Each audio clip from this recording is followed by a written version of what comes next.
penelitian kami yang terakhir itu bilang bahwa anak-anak muda Indonesia, Gen Z terutama, dan yang ada di urban, penelitian di 12 kota besar, baru aja sebulan lalu, ternyata 6 dari 10 anak muda di urban, di kota-kota besar, di 12 kota besar Indonesia, itu bikin self-diagnostik dan memutuskan nggak mau ke dokter.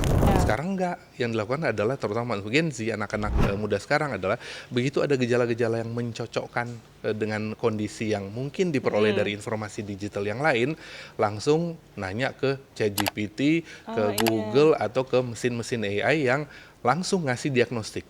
Dan ini salah besar. Kenapa? Karena ada banyak penelitian mengatakan bahwa lebih dari 80% hasil self-diagnostik itu pasti salah. Hai, balik lagi di Z-Minded bareng aku Ratu. Nah, sebelum aku spill hari ini kita bakal ngomongin apa, aku mau nanya. Kalian pernah nggak sih ngerasa ngelihat suatu konten di media sosial dan mikir, kok ini gue banget ya? Nah, ternyata itu fenomena namanya self-diagnose. Dan kayaknya itu lagi cukup marak di kalangan anak muda. Tapi buat bahas itu hari ini, aku nggak sendirian. Aku hari ini ditemenin sama Dr. Ray. Halo dokter. Halo Ratu, apa kabar? Baik banget, aku dokter, apa kabar? Baik, Nah, terima mungkin kasih. buat teman-teman yang belum tahu, dokter boleh kali kenalan dulu dokter ini siapa? Ya, saya Dr. Ray Wagyu Basrowi. Saya adalah seorang pengajar dan juga peneliti di bidang kedokteran kerja dan kedokteran komunitas, dan banyak melakukan studi-studi atau penelitian perilaku kesehatan lewat Health Collaborative Center. Kan mantap banget, sumpah. Nah, tadi ngomongin soal self-diagnosis nih dok. Menurut dokter, pandangannya sebagai ya praktisi, apa sih alasan kemunculan nih self-diagnose yang mulai marak di kalangan anak muda? Ya, alasannya adalah karena sekarang akses terhadap informasi kesehatan gampang banget, sudah ada di genggaman. Tapi ini kemudian memberikan ya kayak dua sisi yang tidak selamanya menguntungkan. Nah, karena informasi kesehatan udah banyak dan bisa diakses sewaktu-waktu 24 jam, jadinya ada satu jebakan nih, jebakan bagaimana informasi kesehatan ini tidak lagi sebagai referensi untuk ngecek atau untuk menjaga kesehatan, tapi juga udah jadi semacam mekanisme untuk bilang saya sakit atau nggak sakit. Dan ini sebenarnya sudah dikategorikan sebagai tindakan yang sebenarnya salah. WHO aja udah bilang bahwa ini bagian dari infodemik, bahwa menggunakan informasi kesehatan sebagai bagian dari membentuk status kesehatan dan diagnosis kesehatan. Ini salah banget. Jadi infodemik itu jadi semacam ancaman kesehatan publik secara global. Dan penelitian kami yang terakhir itu bilang bahwa anak-anak muda Indonesia, Gen Z terutama, dan yang ada di urban, penelitian di 12 kota besar, baru aja sebulan lalu, ternyata 6 dari 10 anak muda di urban, di kota-kota besar, di 12 kota besar Indonesia, itu bikin self-diagnostik dan memutuskan nggak mau ke dokter. Oh gitu, berarti infodemik ini mulai muncul dengan seiring di era digitalisasi mulai berkembang juga ya dok ya? Iya, betul. Dan ini sebenarnya dari lama sebenarnya udah ada nih kan. Jadi self-diagnostik itu udah terjadi nggak? Dari zaman tahun 70-an, 80-an orang sudah melakukan self-diagnostik, tetapi dengan cara apa? Ngeliatin tetangga ada yang sakit malaria dulu kan tahun 60-an, 70-an. Terus ketika dia demam, ketika ada yang kemudian menggigil, dia bilang, wah Anda malaria nih. Lu pasti malaria loh, nah, gitu kan. Digeneralisir gitu ya dok ya? Tapi di masa lalu karena belum ada penyeimbang, yaitu algoritma yang sekarang ada di genggaman, orang kemudian langsung bikin keputusan, ya udah ke dokter deh, gitu. Ya kan, orang tua tuh pasti dulu bilang begitu ada demam, begitu menggigil, ke dokter, ke puskesmas, ke bidan, gitu kan. Sekarang enggak, yang dilakukan adalah terutama Gen Z, anak-anak muda sekarang adalah begitu ada gejala-gejala yang mencocokkan dengan kondisi yang mungkin diperoleh dari informasi digital yang lain, langsung nanya ke ChatGPT, ke Google, atau ke mesin-mesin AI yang langsung ngasih diagnostik. Dan ini salah besar. Kenapa? Karena ada banyak penelitian mengatakan bahwa lebih dari 80% hasil self-diagnostik itu pasti salah. Oke, nah aku juga mau nanya, menurut dokter nih, kenapa anak-anak muda tuh lebih milih buat nanya ke Google, nanya ke TikTok, nanya ke GPT daripada konsultasi langsung ke dokter gitu? Ya, yang pertama ternyata termasuk dari salah satu penelitian kami adalah aspek kenyamanan. Bahwa ketika nanya ke ChatGPT atau mesin-mesin pencari yang AI berbasis akal imitasi, kecerdasan imitasi, kecerdasan buatan, itu yang satu adalah mereka akan cenderung memberikan rekomendasi jawaban sesuai dengan pertanyaan. Karena ingat kan, algoritma itu disetir oleh keywords, Betul. crawler yang diambil dari mesin manapun. Nah, ketika prompt yang diberikan anak muda itu sudah mengarah ke apa yang pengen saya ketahui, contohnya kayak gini, kayak Ratu atau saya sering banget ketika saya batuk atau mungkin saya ketemu ada kondisi yang saya nggak pernah tahu di masa lalu, saya akan nanya, tadi pas naik tangga baru lima langkah, Udah ngos-ngosan. saya udah ngos-ngosan. Jantung saya apa-apa nggak sih? Nah gitu. Nah prompt ini langsung mengarah oleh mesin algoritma sebagai ngasih jawaban, oh Anda sakit apa? Dan itu udah diatur banget oleh algoritma. Dan ini salah banget. Kenapa? Karena diagnostik itu hanya boleh dilakukan oleh tenaga kesehatan, terutama oleh dokter. Sekarang kita bedain dulu apa diagnostik dan apa yang non diagnostik ya. Diagnostik itu adalah wajib ada keputusan kondisi medis, baik penyakit, tidak punya penyakit, atau ada kondisi yang harus dicurigai penyakit yang kita sebagai suspek. Dan ada yang namanya diferensial diagnosis. Jadi dokter tuh sekolah 7 tahun, 6 tahun itu di semester awal, sampai 4 semester awal sampai koas itu belajar perangkat diagnostik itu harus lewat 5 langkah. Mulai dari nanya yang namanya anamnesis itu kan, sampai makanya dokter kan suka kadang-kadang pasien tuh kesel tuh, dok saya nanya terus dokter mulai nanya ada keluhan apa, lah itu memang bagian dari diagnostik. Sama seperti kita ngomong ke ChatGPT, tapi bedanya kalau dengan dokter sebelum diagnostik dokter akan nanya, dokter akan melakukan inspeksi, terus akan melakukan perkusi. Makanya sering banget kita lihat dokter tuh pada gini-gini kan, di dada. Nah itu bagian dari diagnostik, itu namanya perkusi. Jadi ada keluhan di mana, dokter akan bikin ketuk-ketukan gitu ya? untuk merasa tekanan atau rabaan. Kemudian dilakukan auskultasi, pemeriksaan lewat stetoskop, baru pemeriksaan penunjang. Sebelum melengkapi tahapan ini, dokter nggak akan bikin diagnostik. Nah, diagnostik kayak 5 itu langkah verifikasi gitu ya? 5 step, bukan 2 step verifikasi lagi. sampai kemudian konfirmasi sampai dapat diagnostik. Dan diagnostik itu pun harus ada namanya DD, diagnostik diferensial. Oh, ada satu penyakit tapi mungkin ada 3, 4, 5 penyakit yang punya gejala yang sama. Nah, dokter akan kalau perlu pakai pemeriksaan lab, namanya pemeriksaan penunjang untuk mengkonfirmasi diagnosis utamanya. ChatGPT gitu nggak sih? Pasti enggak. Enggak dong. Iya kan? ChatGPT hanya akan menjawab kecurigaan saya naik tangga 5 langkah ngos-ngosan, ChatGPT akan langsung jawab, Anda mungkin mengalami gangguan suplai oksigen pada katup kiri jantung. Nah, kelar kan? Jadinya adalah langsung merujuk ke diagnostik, mungkin Anda ada potensi gagal jantung, ya udah. Dan apesnya, anak-anak muda itu kemudian terjebak udah banyak penelitian itu dibilangnya availability heuristic. Itu jadi ada bias ketersediaan, karena ketersediaan informasi makin nggak bisa dikontrol dan makin dekat, anak-anak muda itu kemudian mengatakan bahwa ya udah saya cukup selesai di sini dan saya tidak mau ke tenaga kesehatan. Dan ini udah lingkaran setan banget Ratu, karena kalau kita lihat di puskesmas sekarang ada penurunan tingkat kunjungan ke tenaga kesehatan oleh anak muda. Dan kalau kita lihat Kementerian Kesehatan barusan bilang kan sekarang ada cek kesehatan gratis kan dari pemerintah, ya kan? Dipakai nggak sih? Ternyata anak muda itu tingkat pemanfaatan CKG-nya itu rendah banget. Gitu. Kenapa? Karena salah satu fenomenanya adalah karena itu tadi bias ketersediaan. Anak muda udah merasa bahwa ya udah saya pakai diagnostik dengan ini dan udah pasti 80% salah. Dan ini yang terjadi sekarang. Kemudian ada kerentanannya itu berlanjut. Tiba-tiba karena dan jeleknya adalah kalau bikin diagnostik sendiri itu 25 kali lebih besar untuk mengobati diri sendiri. Kayak gimana tuh dok? Kalau saya sudah dibilangin sama ChatGPT, saya punya gangguan depresi dan kecemasan. Kemudian di saat yang bersamaan saya juga GERD, gitu kan? ChatGPT dan algoritma yang dari digital itu pasti akan bilang, pasti kita akan nanya balik kan, ya udah apa yang mesti gue lakuin nih, gitu kan? Pasti ChatGPT akan jawab, kamu harus segera membeli antasida. Langsung atau beli gitu, obat ya? Dan itu sering banget terjadi karena mesin pencari itu hanya akan menjawab persis seperti apa yang kita tanyain, dan itu akan merujuk langsung ke pengobatan sendiri.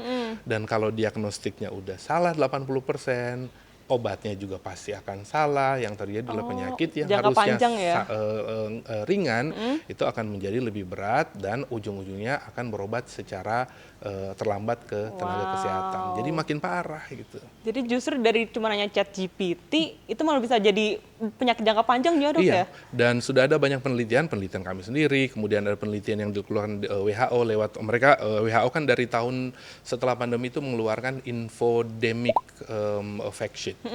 Mereka bilang bahwa sekarang itu sekitar 40% keterlambatan pengobatan penyakit-penyakit kronis seperti cancer, penyakit gangguan pembuluh darah, jantung, dan juga penyakit terkait mental itu terjadi karena orang sudah melakukan self-diagnostic dan self-medication terlebih dahulu. Karena bikin self-diagnostic, saya udah periksa diri sendiri, saya ngobatin diri sendiri, dan pengobatannya salah, akhirnya terlambat berobat, kemudian penyakitnya menjadi lebih berat. Oh my God. Jadi bahaya banget. Itu kayak, jadi emang harus dihindari. Kan jadi terbuka banget. Tapi aku penasaran nih, dokter pernah nggak sih nyoba masukin kayak, iseng nyobain GPT, aku keluhan gini, terus dia ngasih jawaban sesuai prompt yang dokter kasih. Itu tanggapan Prof terhadap informasi yang diberikan oleh GPT itu gimana? Sebenarnya gini ya, kita ngeliatin dulu, semua algoritma yang disetir oleh ChatGPT, yang menyetir ChatGPT dan mesin-mesin pencari, itu kan diambil dari informasi yang sebenarnya benar. Mereka kan crawler itu kan hanya ngambil dari sumber manapun, termasuk dari sumber online, termasuk dari testimoni dari influencer kesehatan. Tapi crawler atau mesin pencari ini juga ngambil dari informasi testimonial pasien yang mungkin berbeda dengan karakteristik saya. Oh iya. Nah, nyocokinnya itu sekarang teknologi AI itu belum cukup kuat untuk melakukan pencocokan. Itu sebabnya yang harus dilakukan adalah, dan jeleknya gini, kebanyakan mesin-mesin atau mekanisme atau tools atau instrumen ya digital itu didesain hanya untuk screening. Nah, ini yang kita harus bedain, terutama agensi nih. Screening dan diagnosis itu beda besar banget. Diagnostik itu adalah ketika dokter atau tenaga kesehatan sudah melakukan identifikasi penyakit. Yang tadi dokter bilang ya 5 step itu. Iya, 5 step, dan sudah harus ada obatnya atau terapinya. Ya, terapinya nggak selamanya harus pakai obat, tapi terapi juga bisa dengan, kalau ke psikolog, kalau mental health berarti ke konseling, ke psikolog dan lain-lain, atau mungkin disuruh olahraga, disuruh gerak gitu kan. Screening itu hanya mencari risiko. Dan yang terjadi sekarang adalah lebih dari 95% alat-alat yang suka dipakai diagnostik oleh Gen Z, oleh anak muda, itu ada alat screening. Screening itu dilakukan hanya untuk mencari risiko. Misalnya ada daftar 7 pertanyaan kuesioner untuk melihat Anda punya resiko anemia defisiensi besi nggak? Itu namanya iron checker. Atau mungkin sekarang ada yang namanya SRQ. SRQ itu self-reported questionnaire, itu ada di Kementerian Kesehatan. Itu hanya untuk membantu kita mengidentifikasi, saya punya risiko ansietas nggak? Sampai di situ. Oh, baru step 1 doang tuh berarti ya? Step 1 doang, setelah ada risiko, akan dianjurkan kalau risiko berat, medium ke atas, Anda harus segera ke tenaga kesehatan untuk untuk didiagnostik. Nah, oleh mesin pencari, oleh dunia digital, alat screening yang hanya untuk risiko ini diinterpretasikan sebagai alat diagnostik. Jeleknya adalah kalau sudah ada diagnostik, hasilnya itu biasanya akan langsung memicu kita untuk, waduh, panik nih.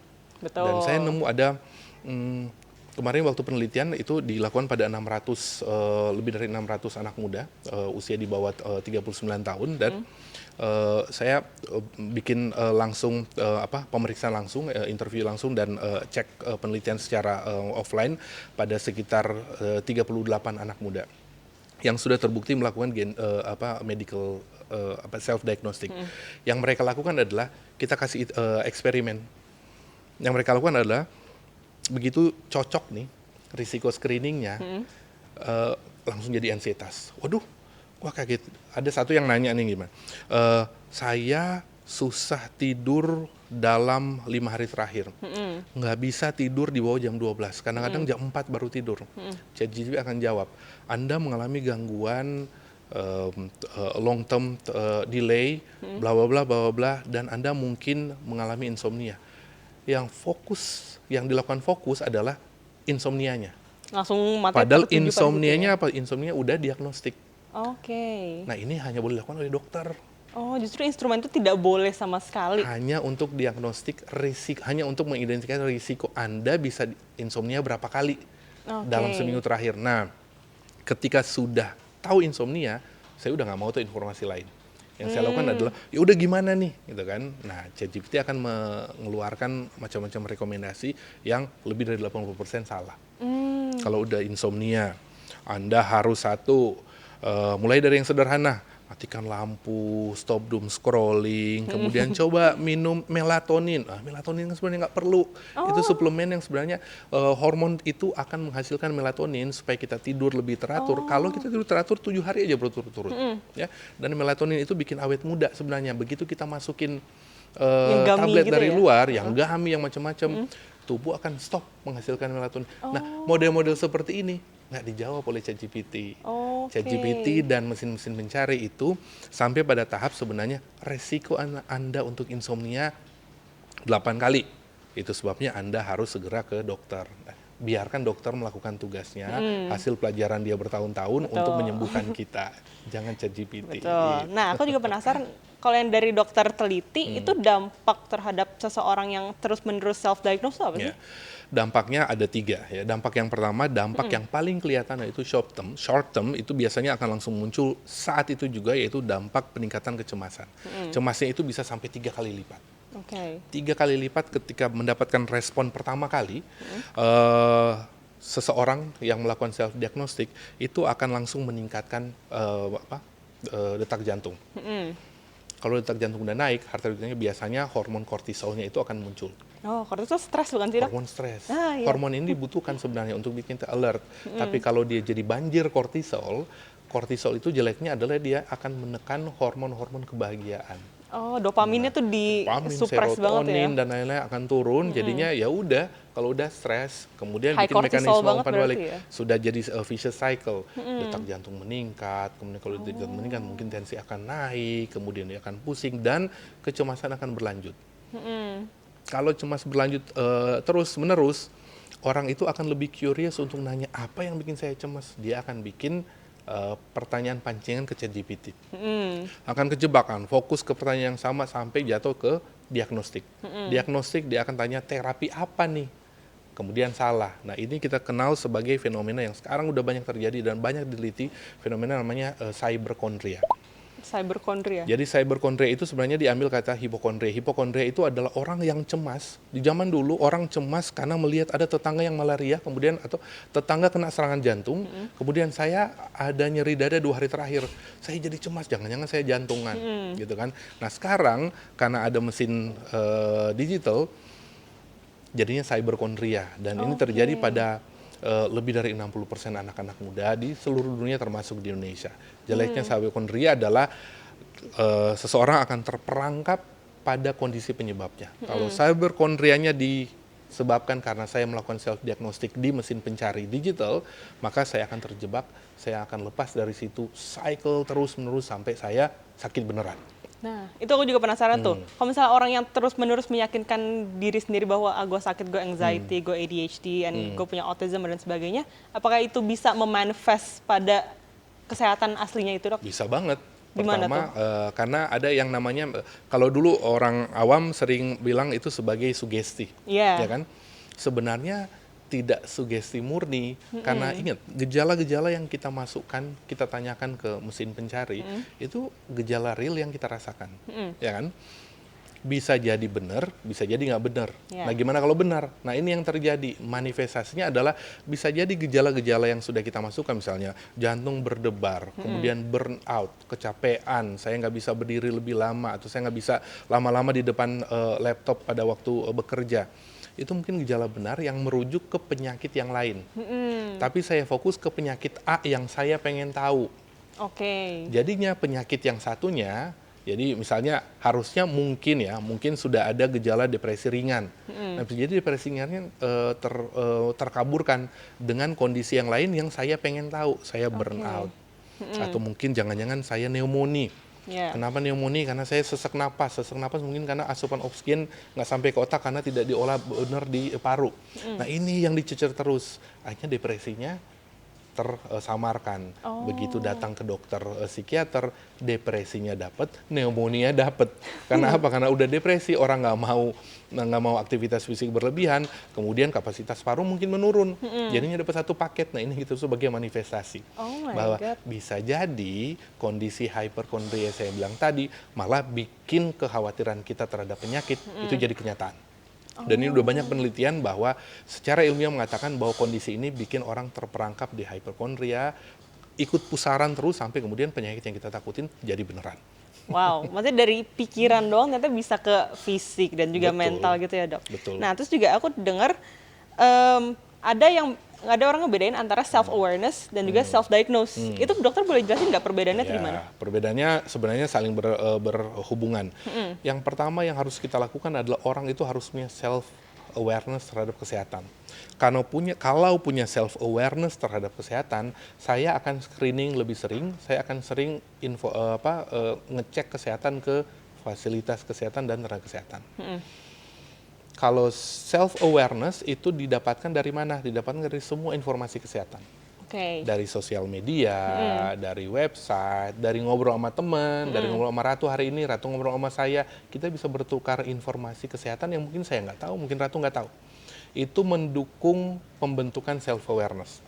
Nah, penelitian di kedokteran komunitas itu udah bilang bahwa orang yang makin bagus self awareness, yang sering kita bilang sebagai literasi kesehatan, itu 94 sampai 97% kemungkinan untuk punya gaya hidup lebih sehat. Ya, jadi tugas kita sekarang adalah lewat komunikasi seperti ini, lewat program-program podcast seperti ini, itu bantu supaya orang punya self awareness yang bagus. Jadi beda ya tadi aware dan juga mendiagnose. Aware itu bahwa kita tahu, oh saya merasa burnout, saya secara short attention span, tapi saya tidak mau mendiagnosis diri sendiri. Itu saya serahkan ke tenaga medis kayak gitu ya dok ya. Jadi poinnya tuh di aksinya. Self awareness akan menimbulkan aksi yang benar, aksi yang positif, aksi ke dokter atau aksi mencari informasi atau aksi mengubah perilaku hidup sehat. Kalau self diagnostic sebaliknya aksinya ke negatif. Mengobati diri sendiri, tidak mau ke dokter, tidak mau ke puskesmas, mengurung diri kalau udah depresi dan ansietas, dan yang paling apes adalah saya akan melakukan denial mechanism. Gitu ya, udah sakit beneran, saya nggak akan nganggap ini sebagai sakit. Jadi ini dua kutub yang berbeda. Yang harus dilakukan sekarang adalah ningkatin self awareness supaya saya tahu mana perilaku sehat yang harus saya lakukan. Padahal juga sekarang kan banyak konsultasi online ya dok ya. Kalau misalnya males ketemu dokter dan ngobrol secara langsung, kan juga banyak fasilitas yang secara online gitu ya dok ya? Apalagi telemedicine sekarang semuanya di belakang layarnya itu dokter. Kan? Jadi mending itu daripada kita bikin self diagnostic. Diskusi dengan influencer bisa, tapi itu jadikan sebagai mekanisme untuk screening, untuk tahu risiko kesehatan kita. Nah sebelum aku lanjut lagi, aku mau minta dokter kita nonton video bareng-bareng nih. Ada teman-teman ngomongin soal self-diagnosis. Sebenarnya agak tricky sih, tapi kebanyakan scroll-scroll. Cari informasi dulu ke sosmed.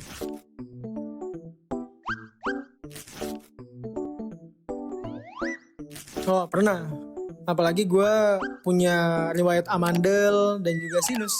Kalau penyakit tertentu abis ngeliat sosmed mungkin kayak abis doom scrolling gitu ya. Doom scrolling kayak kayaknya gue stres deh kebanyakan lihat konten-konten di sosmed.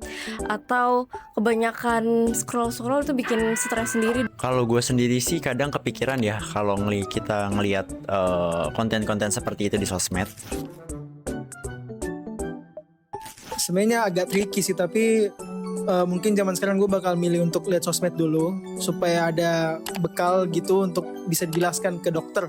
Kalau ada gejala gitu yang gue udah dapat informasi sebelumnya, kan ada tuh suka ada pengetahuan gitu di sosmed, dan gue lebih cari tahu dulu di sosmed. Dan karena sekarang ada AI, gue lebih make sure dulu di ChatGPT untuk ini sebenarnya kenapa sih, dan gue sebutin gejala-gejala yang gue alami juga. Kalau gue sendiri lebih cenderung ke cari informasi dulu ke sosmed. Self diagnose ya, namanya self diagnose kan, berarti kita sendiri yang melihat dan merasakan sendiri gitu bahwa penyakit kita tuh apa gitu. Jadi itu berbahaya karena kita yang menduga-duga gitu sih. Berbahaya, pastinya berbahaya kalau self diagnose karena kita nggak punya profesional, kita nggak punya ilmu dari sebenarnya itu penyakit apa. Itu tetap butuh preferensi ahli, butuh pengetahuan ahli dan yang ngerti di bidang itu. Jadi nggak bisa sembarangan kita self diagnose kita sakit apa atau trauma atau dan sebagainya. Menurut aku berbahaya bagi sebagian orang yang memang memiliki mental yang kurang bagus seperti itu. Nah, terus menurut dokter gimana tuh tadi teman-teman yang bilang bahwa mereka ngecek dulu dari medsos, tapi juga at the same time mereka ujung-ujungnya tetap butuh preferensi dokter, itu gimana? Ya, ini mengkonfirmasi penelitian kami bahwa emang lebih dari 6 anak muda Indonesia itu pasti menggunakan sosial media sebagai sarana self-diagnostic dan self-awareness, both, kedua-duanya. Tetapi, nah ini situasi yang nggak bisa dihindari, itu kan sekarang pasti anak muda sekarang 100% pasti akan menggunakan informasi kesehatan sebagai referensi utama dari sosial media. Yang bahaya adalah kalau dari beberapa teman-teman kita di video tadi bilang ya udah ada beberapa gejala yang mungkin saya akan tanya lebih dalam itu kan. Nah ini yang bisa bikin jebakan self-diagnostic. Oke. Tapi senangnya ada beberapa juga yang mengatakan bahwa selanjutnya saya akan menggunakan informasi ini untuk ngobrol ke dokter. Nah ini pattern, ini pathway yang benar. Pathway yang benar adalah screening setelah self-awareness. Saya tahu resiko saya dari sosial media apa, dari dari health influencer, baru saya konfirmasi itu ke dokter. Sayangnya nggak semua kayak gini. Ada 25% anak muda Indonesia yang sampai melakukan self-medication dari hasil informasi di sosial media. Jadi ini nih tugas kita bersama, supaya teman-teman seperti teman-teman kita tadi dan 25% orang Indonesia anak muda lain itu stop sampai di menggunakan informasi sosial media sebagai sumber literasi kesehatan, kemudian menjadikan itu sebagai modal untuk konsultasi dengan dokter. Oke, nah itu juga mumpung dokter lagi di sini aku mau nanya. Kadang aku sebenarnya mirip sih sama teman-teman kayak misalnya ngeliat konten di media sosial, terus kayak yang sering aku lihat tuh misalnya simptom untuk ADHD itu short attention span atau misalnya gampang burnout atau sebagainya. Itu kadang tuh aku suka ngerasa kayak kok ini gue banget ya. Itu menurut dokter apakah aku sudah melakukan self diagnose atau gimana? Yang sampai melakukan self-diagnose kalau kemudian Ratu mengatakan bahwa informasi yang cocok, gejala-gejala yang cocok, itu membuat Ratu tidak perlu ke dokter dan mencari obat sendiri. Itu self-diagnose dan self-medication. Dan ini salah. Kalau Ratu kemudian mengatakan, oh gejala-gejala saya ini cocok, ya udah saya bikin perubahan pola perilaku dulu deh. Saya misalnya daripada sendiri terus karena span daya ingat itu menjadi lebih singkat, ya udah saya ngobrol sama temen deh. Terus ada temen yang bilang ke psikolog deh lu, gitu kan. Nah ini yang bener, gitu. Nah kunci kata kuncinya adalah jangan sampai kita terjebak pada yang saya bilang cyberkondria tadi. Jangan sampai kita terjebak pada informasi yang dipakai untuk menentukan risiko screening itu bikin kita mencari obat sendiri. Nah ini yang sayangnya terjadi pada sebagian besar anak muda Indonesia seperti Ratu mungkin, saya kadang-kadang gitu kan kalau lagi bete gitu kan, wah jangan-jangan saya gitu kan. Untungnya saya punya akses pada pengetahuan dan saya bisa ke teman dokter. Tapi kalau teman-teman yang nggak bisa gitu kan, mereka akan terjebak di situ. Nah, ini juga penting sekali untuk kita minta bantuan pemerintah, karena pemerintah juga sama di negara-negara maju ya, itu semua platform itu hanya boleh memuat screening instrumen yang sudah terverifikasi oleh pemerintah. Di sini kan semua masih bisa ya. Jadi mungkin pemerintah juga perlu nih untuk mulai membatasi kalau screening tool atau instrumen-instrumen digital yang belum terverifikasi, tidak divalidasi oleh tenaga ahli, oleh organisasi kedokteran, itu jangan sampai ada gitu. Nah, itu penting sekali karena kalau enggak Ratu pernah nggak sih kalau ngeliatin konten-konten di sosial media yang mengatakan bahwa perusahaan farmasi nggak pengen lu tahu ini? Iya, clickbait gitu ya dok ya. Clickbait itu pengen ini nggak? Jadi pengen tahu lebih detail nggak? Iya sih ya. Pasti lagi pengen tahu. Oh jangan-jangan obat yang gue beli selama ini itu emang diumpetin oleh perusahaan farmasi. Padahal itu adalah bagian untuk bikin kita terjebak dalam yang cyberkondria tadi. Sering lagi kan, terus ada dokter bilang Anda ternyata membuang waktu 20 tahun karena tidak melakukan tidak mengkonsumsi suplemen Aduh, itu ini. clickbait banget lagi dok. Gede banget. Udah sering lihat berarti dokter ya sampai sering apal. sering banget. Dan ini yang bikin, ini jebakannya itu benar-benar jebakan, ilusi jebakan banget yang bikin orang kemudian jadi, dan kita tahu algoritma kan, begitu kita stop scrolling lebih dari 5 detik, tiga konten berikutnya akan adalah konten yang sama. Nah, itu makin terjebak.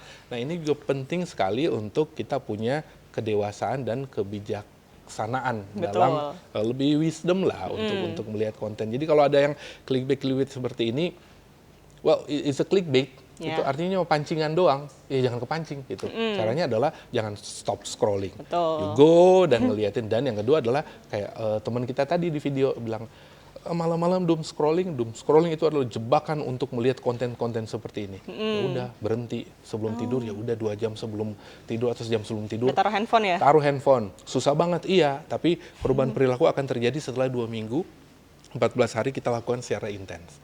Coba mulai hari ini sampai 14 hari ke depan, saya, Ratu, kita janjian, kita 1,5 jam sebelum tidur, handphone udah diumpetin di laci sampai nggak bisa akses. Ya udah, itu akan jadi kebiasaan. Nah, jujur tuh kayaknya susah deh buat aku. Kayak aku setiap sebelum tidur memang harus doom scrolling. Tapi aku juga penasaran nih dok. Dokter ada nggak sih kasus menangani pasien atau ketemu orang yang dia tuh kekeh banget sama informasi Google dan dia nggak mau dengerin dari tenaga medis yang udah bersekolah bertahun-tahun. Itu gimana banyak. dok? Bahkan di penelitian kami yang terbaru, ini itu nemu ada sekitar 18%. Itu jadi hampir 2 dari 10 subjek penelitian kami, anak-anak Gen Z, itu mengatakan bahwa yaitu kejebak dari clickbait itu tadi, bahwa begitu informasi yang benar, meskipun udah benar, nggak akan diterima, bukan karena sebenarnya kepancing dengan informasi yang salah, tetapi karena sudah ada yang namanya keyakinan semu. Nah, keyakinan semu itu diperoleh kenapa? Karena saya nyaman dengan informasi yang cocok dengan karakteristik gejala yang saya tampilkan. Dia cuma mau dengerin yang dia mau dong. Masalahnya itu, dan ini biasanya akan sampai pada tahap yang kita sebut sebagai cognitive fatigue. Kalau udah capek, kok gejala yang saya tanyain ke ChatGPT, kemudian rekomendasi terapi yang dikasih ChatGPT nggak bikin saya sembuh, nah itu akan jadi cognitive fatigue. Kalau udah capek, biasanya baru datang ke dokter atau ke tenaga kesehatan, dan biasanya ini udah telat. Wow. Gitu. Nah tadi dari penelitian dokter, itu usia berapa sih dok yang paling sering terjebak dalam siklus setan ini? Ya, di bawah 39 tahun.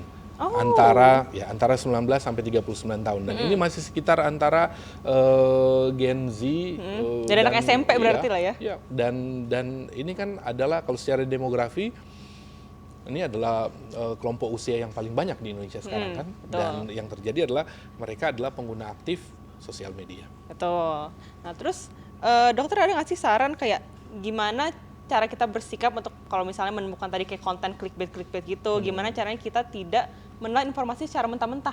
Ya, butuh kedewasaan untuk menyikapi seperti ini. Tapi yang paling penting, yang paling dilakukan adalah yang pertama adalah jangan pernah stop scrolling kalau melihat informasi kesehatan yang terlalu bombastis. Kemudian yang kedua, itu kami di beberapa teman-teman di kelompok itu bikin yang namanya kita bikin semacam konsensus untuk ngeliatin strategi. Itu strateginya itu ada yang kita kenal sebagai SAPA. S yang pertama itu lihat dulu siapa yang menyampaikan informasi. Kemudian yang kedua adalah SAPA-nya adalah apa. Kemudian dia dari mana. Kemudian yang ketiga adalah P-nya itu ngerti bahwa ada pattern, pola yang sama yang disampaikan. Itu baru yang terakhir adalah kita ngecek akurasinya. Yang paling simple, cek 3. Orang yang ngomong itu dia menggunakan referensi yang jelas dan dia kredibilitasnya terjaga nggak. Baru yang kedua adalah sumbernya jelas nggak. Sesimpel gini, kalau yang ngomong itu health influencer, yang cuma pakai jas putih doang, kalau dokter beneran nggak perlu jas putih untuk ngomong ke sosial media. Ya. Ini udah red flag. Ya. Oke. Biasanya red flag. Karena orang kan untuk itu namanya credibility index itu akan dibentuk pertama kali secara visual. Health influencer biasanya tuh suka lebay. Gue pakai jas putih. Pakai scrub gitu nggak sih dok? Pakai scrub. Terus di belakang gue tempelin poster-poster kesehatan. Kalau dokter, they don't need it. Betul. Dokter beneran ya nggak perlu gitu. Terus yang kedua adalah biasanya menggunakan referensi yang jelas. Kalau referensi yang terlalu canggih, misalnya penelitian dari jurnal Nature Global Health tahun pada bulan Juni 2026, itu terlalu baru. Biasanya penelitian yang paling baru itu pada level yang skalanya kecil, yang tidak praktikal. Dokter yang benar itu justru menggunakan hasil konsensus para ahli. Biasa menggunakan menurut Ikatan Dokter Anak Indonesia, Iya. menurut Himpunan Dokter Penyakit Dalam Indonesia, karena mereka itu adalah bagian dari organisasi ini. Mereka akan patuh dengan rekomendasi dari organisasi profesi masing-masing. Cari yang gini nih. Ya. Oke. Baru yang ketiga, yang paling simpel adalah dokter. Nah ini juga kita saran kepada semua health influencer, udahlah jangan pakai clickbait. Kalau dokter atau health influencer yang pertama kali udah ngomong bahwa gua baru tahu ternyata informasi ini diumpetin sama perusahaan obat selama 20 tahun terakhir, udah nggak usah percaya. Itu udah Nggak omas usah percaya. clickbait ya. Itu pasti udah clickbait, dan lebih dari 50% informasi follow up yang akan disampaikan ujung-ujungnya itu jualan. Aduh. Udah nggak usah percaya gini. Jadi balikin lagi semuanya adalah kalau sebisa mungkin mendapatkan informasi dari tenaga kesehatan, dan tenaga kesehatan juga sebaiknya lebih banyak muncul di sosial media. Betul. Karena kalau enggak, yang jadi riuh itu adalah health influencer yang tidak bertanggung jawab. Health influencer juga banyak yang bagus, yang jago dan benar gitu. Tapi yang lebih ribut sekarang kebanyakan adalah mereka yang juga tidak kredibel, ya. Oke, berarti tadi siapa, lihat dulu kredibilitasnya, ngelihat apa, dia mengambil referensinya dari mana, dan juga patternnya nih, apakah dia Iya. clickbait atau menyampaikan informasi secara straightforward gitu. Iya. Nah, mumpung lagi ngomongin health influencer, dokter ada nggak sih kayak pesan misalnya mau kasih ke health influencer kayak Iya. kalian bisa nggak stop memicu audiens kalian untuk self diagnose? Oke, simple saja sebenarnya adalah nomor satu, kita penting melakukan screening atau resiko gangguan kesehatan di sosial media sekarang adalah informasi paling banyak diperoleh. Tapi kita tahu semua informasi yang kita dapat itu hanya screening, hanya faktor risiko. Apapun yang kita dapetin dari sosial media, dari mesin pencari, itu semuanya kita jadikan sebagai sumber informasi untuk kita konfirmasi ke tenaga kesehatan. Sip. Nah, terus kalau misalnya menurut dokter, first step orang kalau misalnya dia merasa punya gejala yang mereka lihat di konten media sosial tuh apa? First stepnya? Oh, nomor satu ya jangan panik dulu, Ya. ya kan?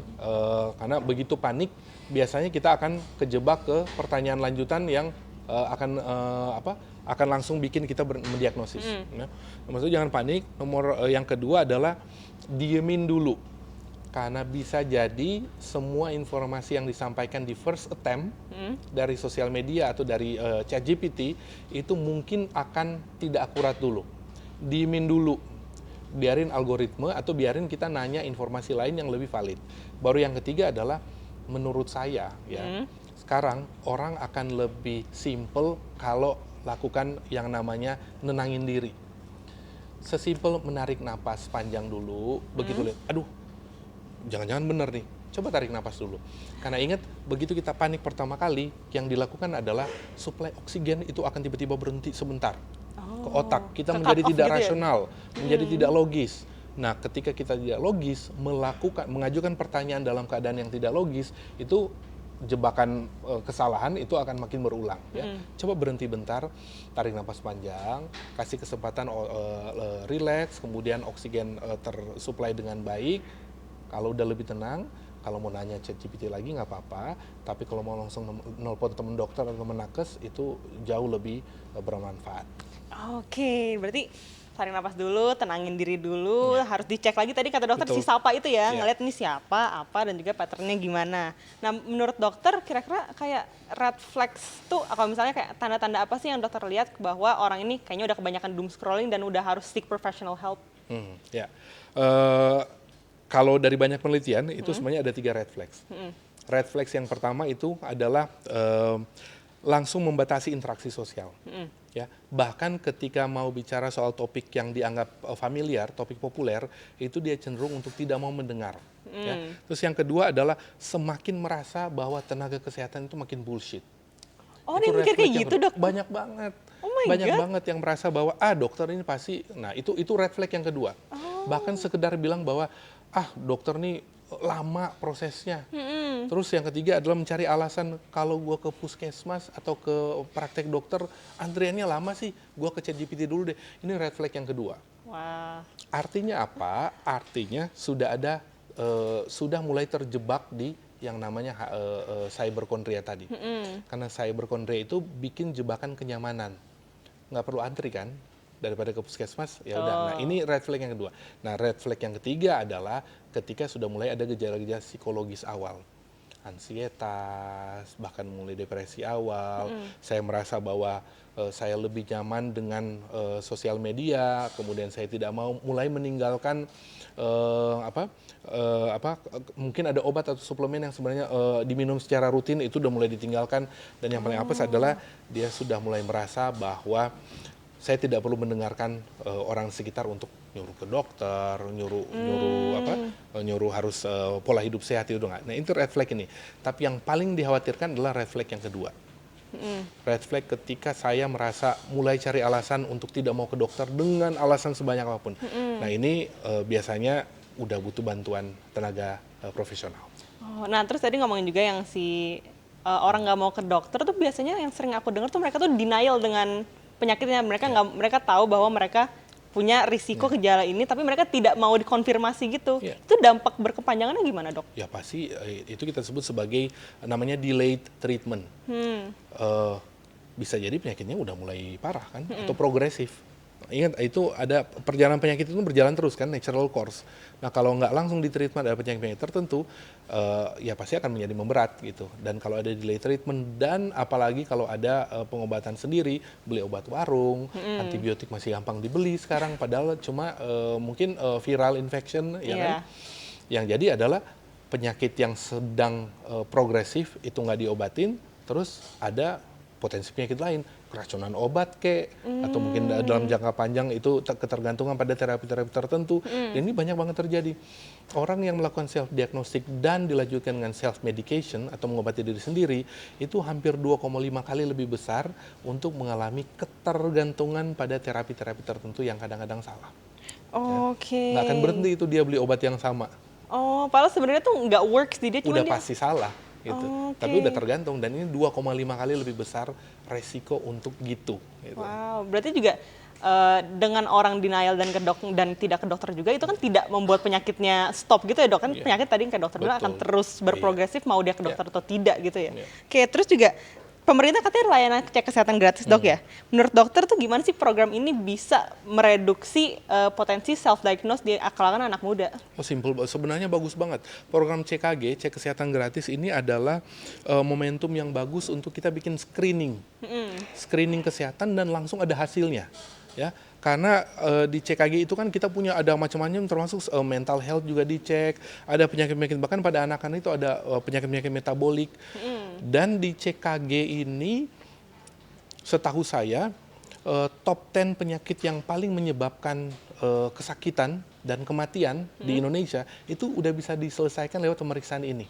Wow. Minimal bisa tahu resiko. Penyakit-penyakit kardiovaskuler, penyakit-penyakit yang terkait dengan paru, dan lain-lain, termasuk mental health, itu bisa ketahuan hasilnya dari sini. Bisa ada resiko apa enggak, dan hebatnya adalah CKG ini kan dilakukan di tenaga kesehatan, di fasilitas kesehatan, di puskesmas. Jadi kalau ada temuan, ada hasil diagnostik, bisa langsung di-treatment. Nah, ini oleh WHO, itu Direktur Jenderal Presiden WHO sendiri udah bilang Indonesia itu adalah negara yang sangat advance di screening massal. Dan CKG ini bagus banget. Satu, hebatnya CKG menurut saya, dan ada kita harus secara logis melihat bahwa CKG ini adalah bagian dari screening massal. Screening massal itu akan menyelesaikan lebih dari 60% masalah kesehatan. Karena satu kaki aja udah beres. Kebanyakan orang-orang yang sakit jantung, pembuluh darah, kolesterol tinggi, hipertensi tidak terkontrol, itu bertahun-tahun dia nggak tahu. Dengan CKG, dia akan tahu status kesehatan saat itu juga dan langsung dilakukan mitigasi medis. Ya. Kenapa sekarang tingkat partisipasi orang di CKG rendah? Yaitu tadi, pertama karena CKG itu komunikasinya masih kalah dengan health influencer sekarang. Itu kan. Sekarang coba lihat health influencer menggunakan screening tool. Sekarang orang tuh screening tool digital hanya cukup menjawab 7 pertanyaan. Itu udah bisa memberikan faktor resiko. Dibanding saya misalnya, yang paling gampang tuh sekarang adalah iron check. Ya. Saya, Ratu dan teman-teman sudah bisa mengetahui saya tuh ada risiko kekurangan zat besi nggak? Kalau saya hanya menjawab 7 sampai 9 pertanyaan di iron screener, itu saya sudah bisa tahu resiko zat besi saya kurang sesimpel apa. itu ya? Iya. Kalau ke cek kesehatan gratis kan harus periksa darah lagi. Ya. Nah, mungkin ini salah satu potensi bagi pemerintah juga untuk mengkombinasikan CKG dengan pemeriksaan screening berbasis digital. Mau nggak mau anak muda sekarang udah digital base. Betul. Ya. Coba ningkatin attractiveness dari CKG dengan mengkombinasikan dengan penggunaan digital base screening. Saya yakin ini pasti akan naik tingkat partisipasinya. Justru pemerintah sama influencer kesehatan bisa saling kerjasama gitu Iya, ya? Bisa atau mungkin dipromosi. jangan dengan influencer kesehatan, screening tool itu dibikin terkoneksi kan udah ada satu sehat. Oh iya, Nah, betul. screening tool yang dari CKG itu jadi CKG itu pemeriksaan darah dan lain sebagainya itu jadi second line screener. First line screenernya adalah lewat digital yang sudah terverifikasi. Semuanya udah banyak sekarang ya. Mental health aja bisa dengan hanya dengan kuesioner. Bahkan periksa saya kekurangan protein atau kelebihan protein bisa hanya dengan menjawab yang namanya FFQ. Kuesioner yang ada sekitar 14-15 pertanyaan. Udah selesai kok gitu. Jadi dikombinasi aja nih. Ini penting banget nih kita kasih masukan juga ke pemerintah. Pasti deh CKG-nya akan naik. Betul. Nah, berarti dari screening tadi itu bisa menjadi rujukan untuk ke dokter berarti, Dok? Harus jadi rujukan. Ya, Oke. screening itu stop di hasil screening untuk di follow up oleh tenaga kesehatan. Ya. Oke. Jangan sampai orang, saya dan Ratu mendapatkan hasil screening untuk saya cari obat sendiri. Nggak boleh. Stop sampai situ. Makanya kalau nyambung dengan CKG, itu tenaga kesehatan di puskesmas bisa langsung bikin follow up lanjutan. Gitu, lebih simpel. Nice. Bener sih, emang semuanya tuh kayaknya emang harus digital base karena orang udah malas Iya. ngisi kuesioner dateng. Kalau bisa dari handphone kan lebih gampang ya. Betul, iya. Nah, terus juga ini aku penasaran, menurut dokter seberapa penting sih dukungan dari keluarga, dari lingkungan buat nge-push orang biar nggak terjebak di lingkungan yang tadi Cyberchondria. Itu gimana, Ini Dok? dukungannya gede banget.